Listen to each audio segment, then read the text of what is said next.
সবাই দেখছে যে রাজা উলঙ্গ, তবুও সবাই হাততালি দিচ্ছে। সবাই চেঁচিয়ে বলছে, সাবাস সাবাস। কারো মনে সংস্কার, কারো ভয়। কেউ বা নিজের বুদ্ধি অন্য মানুষের কাছে বন্ধক দিয়েছে, কেউ বা পরান্নভোজী, কেউ কৃপাপ্রার্থী, উমেদার, প্রবঞ্চক।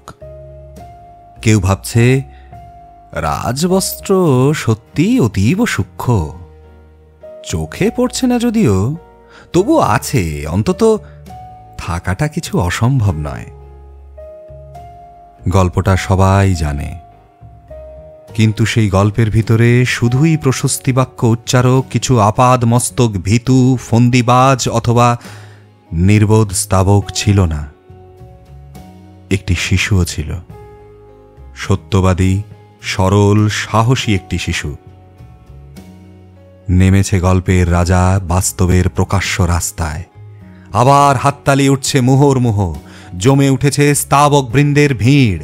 কিন্তু সেই শিশুটিকে আমি ভিড়ের ভিতরে আজ কোথাও দেখছি না। শিশুটি কোথায় গেল? কেউ কি কোথাও তাকে কোনো পাহাড়ের গোপন গুহায় লুকিয়ে রেখেছে? নাকি সে পাথর, ঘাস, মাটি নিয়ে খেলতে খেলতে ঘুমিয়ে পড়েছে কোনো দূর নির্জন নদীর ধারে, কিংবা কোনো প্রান্তরের গাছের ছায়ায়? যাও, তাকে যেমন করেই হোক খুঁজে আনো। সে এসে একবার এই উলঙ্গ রাজার সামনে নির্ভয়ে দাঁড়াক। সে এসে একবার এই হাততালির ঊর্ধ্বে গলা তুলে জিজ্ঞাসা করুক, রাজা, তোর কাপড় কোথায়?